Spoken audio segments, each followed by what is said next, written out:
A rare Matich Friday. Yeah. Usually a Matich Monday, but we have gone Matich Friday as ESPN college football insider and expert BYU national champion Trevor Matich joins us once again on the Deseret First Credit Union hotline via Zoom. Trevor, great to have you on a Friday. How are you? Hey, great to be here. I tell you, I am grateful to be living in this time. I went and had a cataract surgery here. I got a mark above my right eye. That's can't get it off. That's to make sure they did the right one.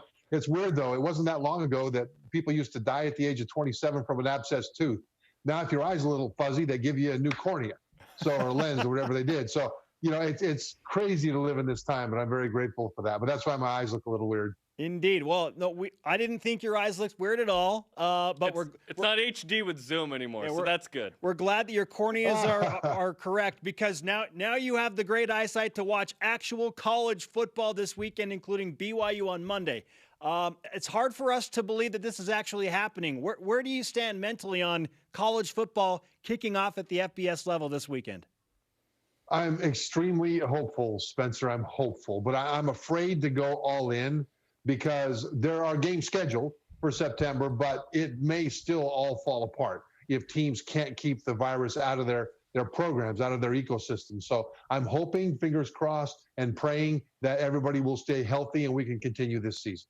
BYU could have its most viewed TV game in history on Monday. Monday Night Football, ESPN, Reese Davis, Kirk Herbstreit, Allison Williams. This is going to be big time. What do you think of the matchup with Navy and the opportunity BYU has to make a splash in front of perhaps the biggest audience they've ever played in front of?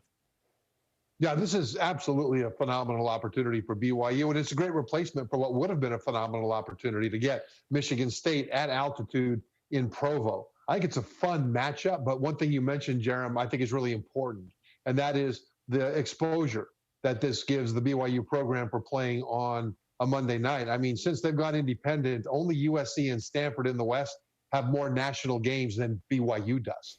And because there's a built-in national audience, and not just the LDS community, but those who know BYU is an exciting program to watch. I mean, that Y rolls out there in those helmets. Doesn't matter who they're playing. You can expect fireworks on both sides.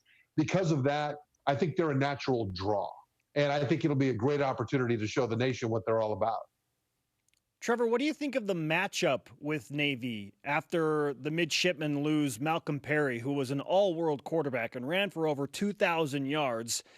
Yet they're a little bit rebuilding, and now BYU comes in with Zach Wilson and company, but no Matt Bushman. What do you think of the matchup? It's an interesting matchup, and it's hard to really get a perfect read on. But there are a lot of reasons that BYU fans should be excited about this. One is that the Navy offense without Malcolm Perry at quarterback will be different. Perry was one of the most explosive players in all of college football during his time at Navy. And so they have to get a new quarterback in there without having had the advantage of spring practice and all the things that help get that kind of triple option running at a high level. So how long will it take them to put it together? On the other side of the ball, BYU's linebackers are phenomenal. I mean, they're fast, they're deep, they're experienced, they're savvy, and they've shown that they've got a lot of playmakers there to go with Zane Anderson as well. And those are the kinds of players that you need in order to make sure you can hold an offense like this in check. Guys that'll be in the right place, doing the right things in the right way. And the other place I'm really watching in this game is in the middle, because Navy replaced a senior center from last year. The guy coming in is a good player, but Kairos Tonga is back. And I think that should be an advantage for BYU. And that's important because Navy does bring back one of the most devastating rushing fullbacks in college football. And so that battle between Kairos Tonga and Navy's new center will be a big part of this game. The new quarterback, Jalen Morris, is an interesting cat, too, because he has 5 rushes for 20 yards and 0 passes attempted in his career, yet he's a senior. He had an unofficial to Alabama when he was younger in high school, so he's got some talent, obviously. But for a guy that's never completed a pass and only rushed 5 times in his career, this is quite the stage. Do you expect BYU to somehow put some pressure on him to make plays? I think they will. I think they'll crowd that line of scrimmage like most teams do and force him to force BYU's safeties to get back deep again. That's one of the advantages that BYU has going into it, and it's one of the things to watch. But see, on the other side of the ball, Navy's secondary, I think, would be their weakness on defense if there is one. And with Zach Wilson coming back, you'd think that BYU would be ready to exploit that. The problem is they've lost so many receivers from last year. Now Matt Bushman is out, like you mentioned. And the question will be, can the new combination of experienced receivers and exciting young talent, but none of which is really totally proven yet, can they exploit that Navy secondary and allow Zach Wilson to do everything that he can do from a talent standpoint? So early in the season, it's a big what if. And that's one of the things that we need to watch, not just for this game, but for the rest of the year. Because if BYU is able to beat Navy, they have a reasonable chance to put together a 7-1 or even 8-0 season. And you never know. They might even add more games down the road. If other teams have games that are canceled and BYU has an open week, something might pop up. But we'll get a good look at that new receiver core, which is the biggest question, not necessarily a weakness, but question as to whether or not BYU can rise up to the level of the talent of their quarterback and offensive line. Trevor, we talked yesterday about... We have to put on the blue goggles yes. if we hear 8-0. I just want to point that out. we talked if we about... say 8-0, blue goggles. The possibility of BYU, if they beat Navy, and that being a hinge point game like you just pointed out, and then taking care of business, of them having a potentially special season. So if they get to 8-0, and like you said, they might add more games, but even if they don't, yes, Jaron, put them back on. If BYU's 8-0, is there enough there in the schedule that the Cougars, with a modified 76 teams playing, could work themselves into a big bowl game, dare I say, a New Year's Six scenario? I think that's a possibility, in part because of the natural audience that BYU brings to games like that. I love the blue glasses there. And when it comes to, and by the way, when I say that that's a possibility, that's what it is it's a possibility. Right. You know, the Navy's a big obstacle, and ESPN's Football Power Index, FPI, only gives BYU about a 38% chance to win that game. But if they can get past it, all of a sudden things tend to open up a little bit. So we're talking hypotheticals here since everybody's undefeated at this point. And if they do go 8-0, there's a good chance of that.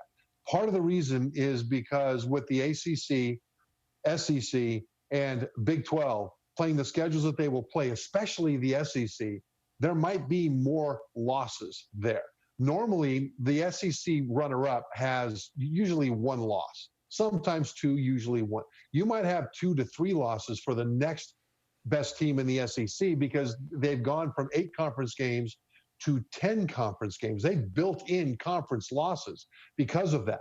And so if the SEC kind of cannibalizes itself a little bit, and with Notre Dame in the ACC, there may be more losses in there, there's a possibility that it will open up for BYU. Also, remember that since the Big Ten and the Pac-12 aren't playing this fall, that takes those teams out of the running for New Year's Six bowls. So the competition for BYU is most likely to come from conferences like the ACC, the AAC, the American, which Navy plays in. So that'll be a good little litmus test there. So, yeah, we can look now as BYU fans and think, okay, could this be a New Year's Six season? Well, they've got to beat Navy to start with. But if they do, we can hold on to that hope, as crazy as it may sound, until that big loss might come. Yeah, then it's a quest for perfection 2008 type of year where it's like, we're all in, baby, there's a chance. And think about it. This is the easiest schedules BYU has played since when? The 70s? I mean, BYU doesn't have a Power 5 team on there. Navy is quality for sure. We think Houston will be very improved. Army can be a challenge.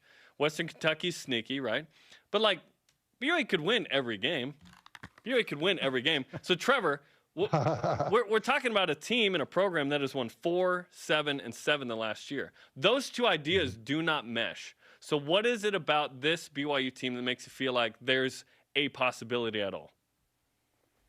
They're so strong at key position groups. You know, D-line, especially in the middle with Tonga, and linebackers to go with some experienced pieces in that secondary, really solid. An offensive line that'll be one of the better offensive lines that'll be playing in the fall in college football with an experienced, talented quarterback. Those are all reasons why it's okay to believe that the rest of the pieces could come together around them.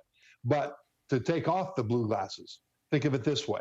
Last year, they beat Boise State, USC, Tennessee, but then they lost to San Diego State and Hawaii. So, you know, we don't want to put too much pressure on this team and be unfair with expectations. But my expectations are high. And if they can keep guys on the field with respect to injury and COVID and things like that, with this schedule, they've got a chance to do some special things. Trevor, it's great to catch up with you. And most importantly, great to know that you're healthy and that your eye surgery went well. And we certainly appreciate your time and an unprecedented time as we near college football. Thank you so much. Thanks, guys. Trevor Matich on the Deseret First Credit Union Hotline. Deseret First, you know why, we show how.